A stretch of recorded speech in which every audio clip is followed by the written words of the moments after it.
Right. Once more into the cave. Wonder how many more doors we're gonna have to deal with in this clip.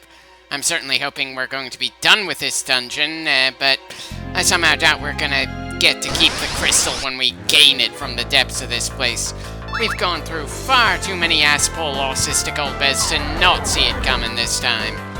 Not that we know the exact way he's going to gain the crystal from us despite our heroes' best efforts. Assuming, of course, that they even bother to put up a token resistance when the inevitable Diablos Ex Machina shows up. Far too many of the major moments in this game have been undermined because too many party members just sit there watching, forgetting that they're capable fighters in their own right as a plot important thing happens in front of them. And again, I'm very much hoping that when we get to the 3D remake that the cutscenes do something to make the other team members in action feel like it makes some measure of sense. Either by making them busy dealing with something else in the background, or by the sheer speed of the bad guys getting things done, catching them while their guard is down somehow. Though that might just be wishful thinking on my part. It wouldn't be too much of a surprise if the story beats end up feeling the exact same in the remake. It's not like they made the Final Fantasy IV remake anywhere near as much of a production as the Final Fantasy VII one. Probably because Final Fantasy VII is without a shadow of a doubt the most famous of the franchise. Even people who haven't played that game know who the characters are in it. Every other game in the series is relatively obscure in comparison.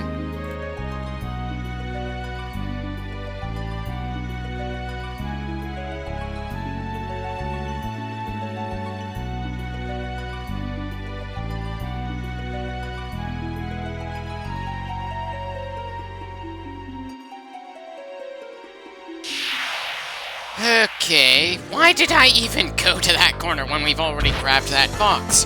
Did I forget that that item was already grabbed, or was it part of the path forward and I forgot that part? Anyway, looks like Rydia went down without even managing to land a single blow or even being able to react. Dear God, that's not gonna raise my morale at all.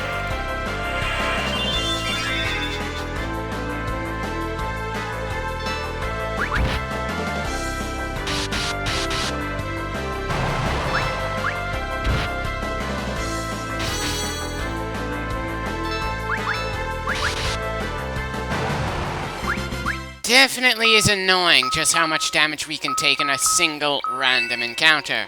Sure, we've got plenty of supplies to keep going further in, but we're in that awkward stage of the game where you're certainly more capable than you used to be, but the things you're fighting against are far more dangerous as well. And it's hard for me to get around the feeling that I might have entered this stage of the game under-leveled.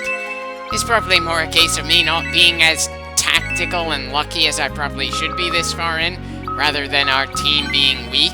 Still, with the notable exceptions of Final Fantasy II and VIII, leveling up can help make up for a lack of skill at this stage of the game, so pretty easy to feel like we just need to get stronger.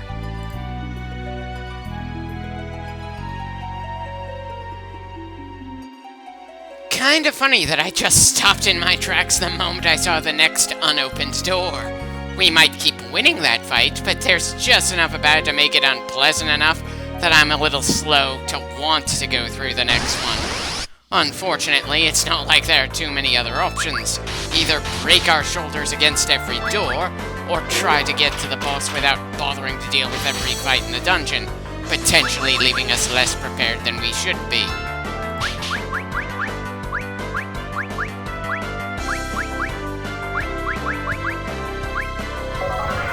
Well, I'll be damned. Rosa managed to get that spell off in time despite all the things that should have slowed her down.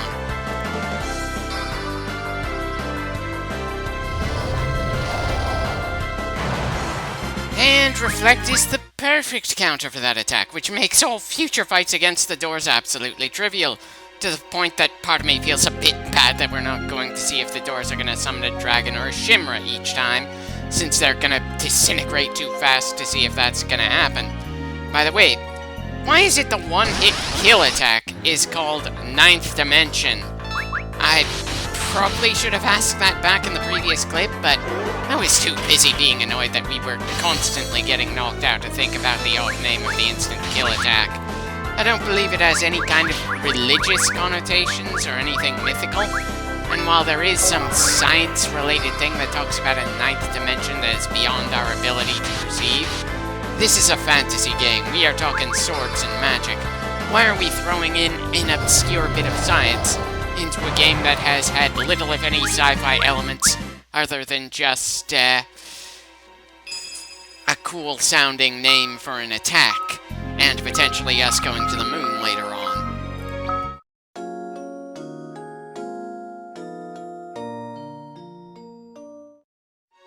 Part of me wants to say that using that tent might have been a bit of a waste.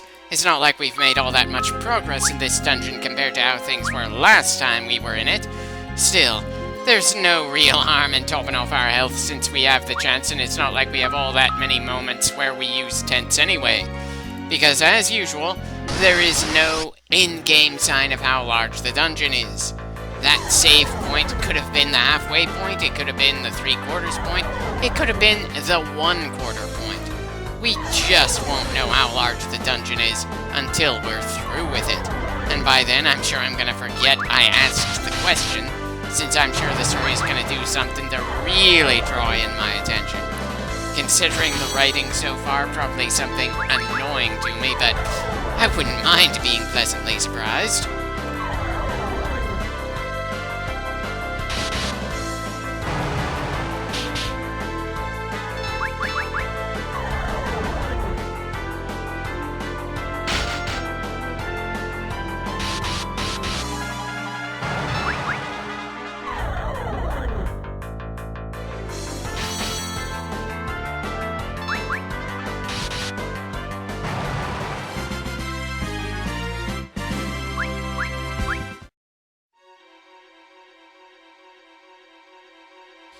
It would be a bit of a surprise if one of these doors didn't transform into a monster that we have to fight. Granted, we've got the means to make this fight more trivial than any other fight in this dungeon, now that we know what to do, so we don't care how many more we have to fight against, but we've had to go through more doors in this dungeon than the average castle in the game. Hell, I'd dare say there's more doors in this dungeon than the average village we have to visit.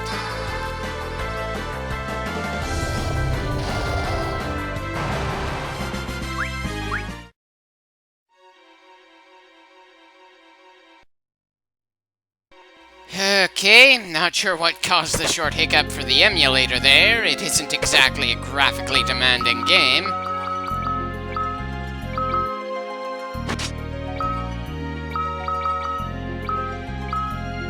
Okay, so the defensive item we just gained isn't actually much of an improvement, and it lowers our offense a bit for some reason. Have I mentioned my issues with the way this game handles equipment upgrades as things go forward? Because it feels like something worth groaning about now, but I should probably stop being so bleeding negative.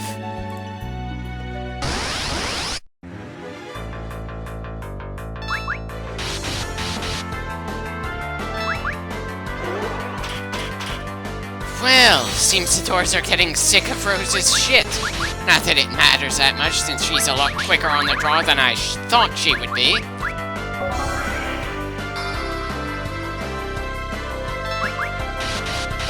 I honestly think we're spending more MP on Reflect than we did when reviving people after they were knocked out and then healing them after. Kind of funny that defending ourselves and ending the fight sooner is somehow less efficient than just letting the brawl continue straight.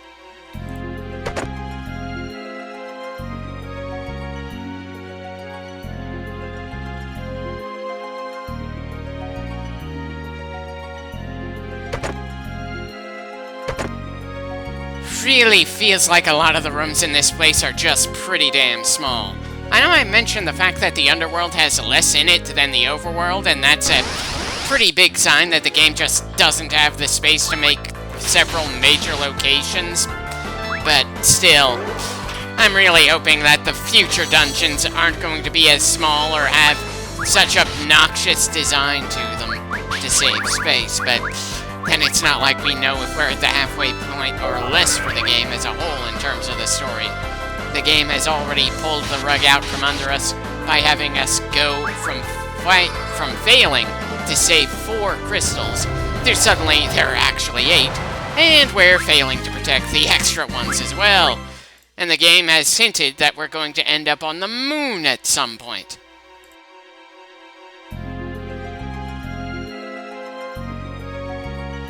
Okay, that was kind of an annoyingly hidden path there. That just looked like a slight bump in the lower wall, not an exit from the room, though maybe I'm just too used to them making it more explicit.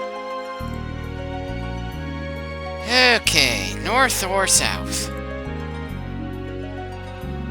South it is, then.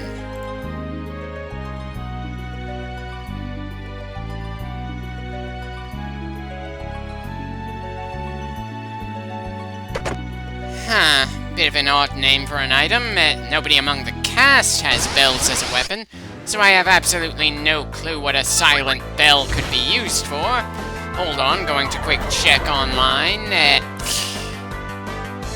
Okay, apparently it's an item that can inflict silence on our enemies, so it's not something I'm likely to use at all.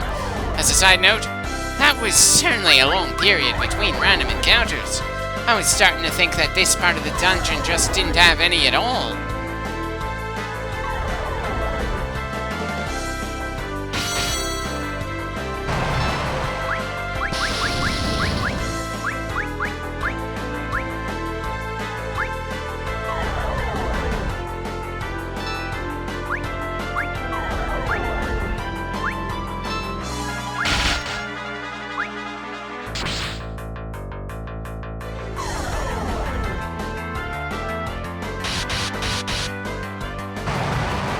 I swear, the most annoying part of the fight against the vampirist ladies down here is just how many bats they have supporting them.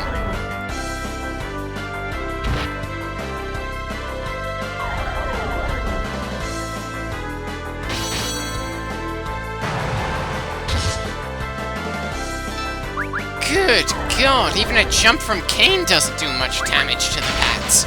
The Blood Lance just isn't a good matchup against this set of enemies at all.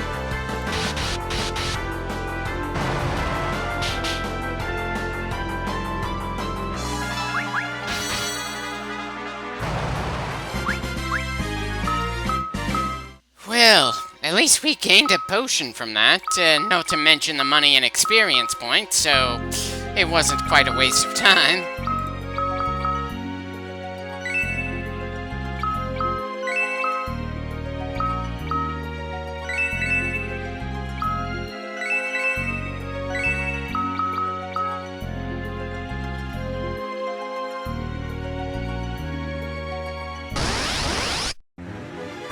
Yet another door to break.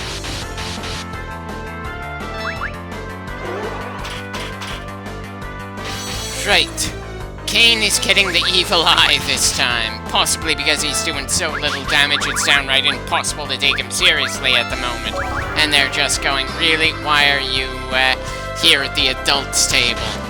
Dear God, Cain would have been a more effective fighter if I kept whatever spear he had before we sold it to replace it with the Blood Lance.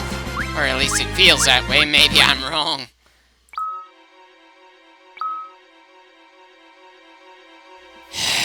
And of course it's another empty room.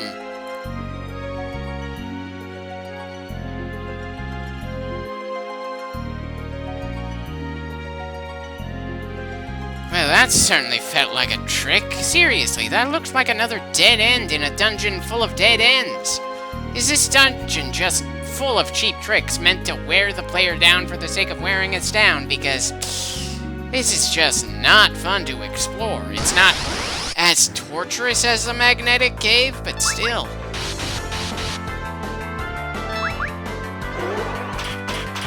Huh. Kinda surprised it took so long for Cecile to be targeted. He is the absolute main character of the game. Just because the story isn't all that good, that doesn't change the fact that he's been the only character we haven't had disappear from the party. And, just because the game has done remarkably little with him, doesn't change the fact that he's the main character.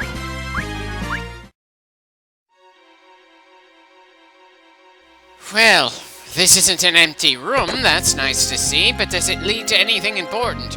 Because this just feels like an out-of-the-way storeroom in a place that people generally don't bother to go to in the first place.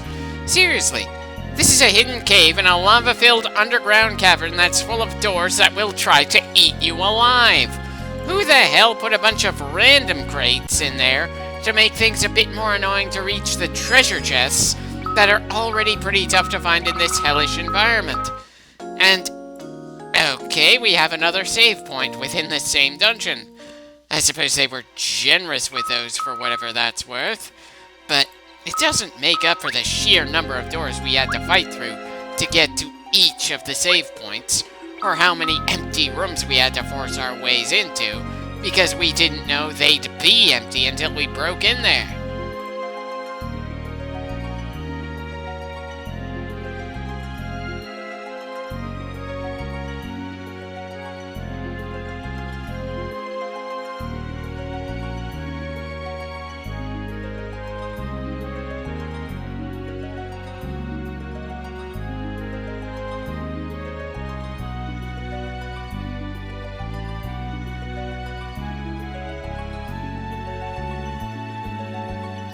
Okay, no random encounters on that floor. It's funny how I get a lot more tense from a lack of random encounters than I do when there are plenty.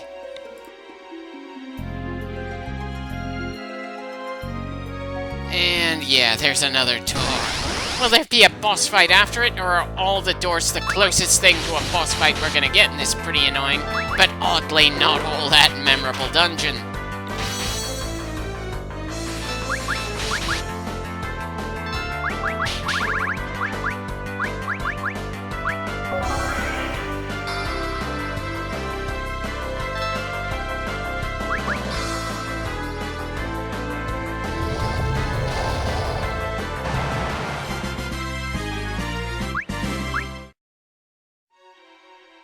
Okay, finally made it to the Crystal Chamber. And it is the exact same room with the exact same layout as all the other Crystal Chambers over the course of the game. And possibly in several of the earlier games as well. As a side note, that crystal did not look dark to me. That looked pretty orange. Does that mean it represents the Earth or something? Anyway, time to start working our way back out of this place, and what a surprise. Something is happening now that we've grabbed the mystical item that we came here for.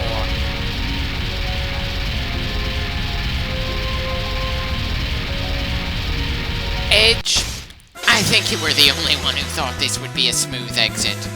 By the way, we already saw a bit of this game where the walls were closing in on us, the moment that ended with Palom and Porum stoned. We did not see them moving in this scene, though. We didn't. The screen just shook and the characters claimed the walls were moving because the environment it was happening in wouldn't really allow them to let the walls be closing in on us again. Also, we can fight against a demonic wall that is literally called the Demonic Wall. So, recap, we fought against the doors and now a wall. But so far, we haven't fought against the staircases or the ropes we've been climbing in various directions. We've also yet to be attacked by the floor. Though, we're bringing Titan into this fight so we can use the floor to attack the wall. So, I suppose that's something.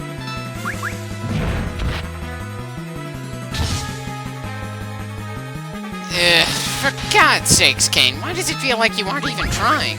Your crush and your supposed best friend are gonna get killed if you can't get those damage numbers up. Not that I've seen you interact with either of them all that much in this story. Most of Cain's dialogue is either from before the destruction of Mist, or when he was explicitly mind-controlled. I feel like the guy had the potential to be a pretty cool character, but the writers just didn't give him enough of a chance, because this is not a character-driven narrative.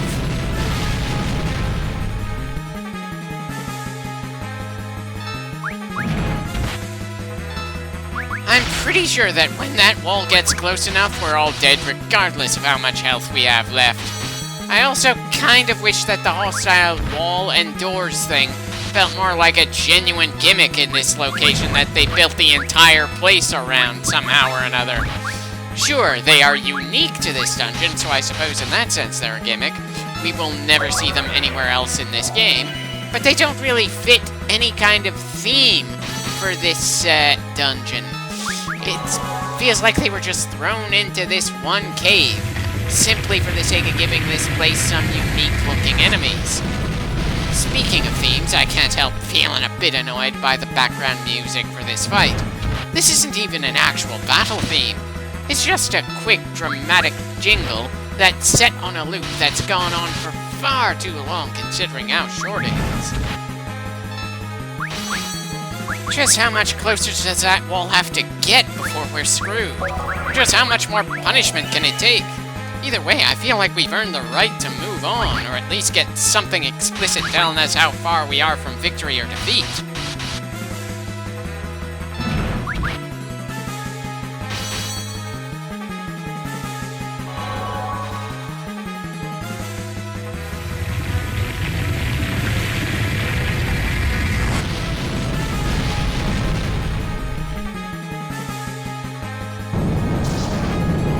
There we go! The wall has been broken down. I kind of wish I could have made a Walls of Jericho joke or breaching a castle, but no!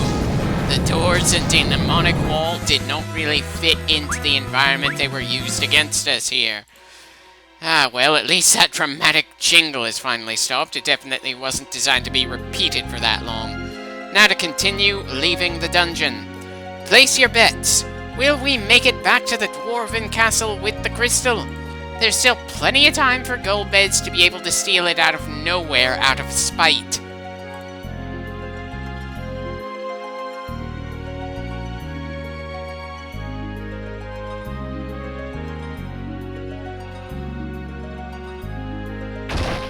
And great. Now part of me is kind of surprised we don't have to fight through any doors on our way back out, though.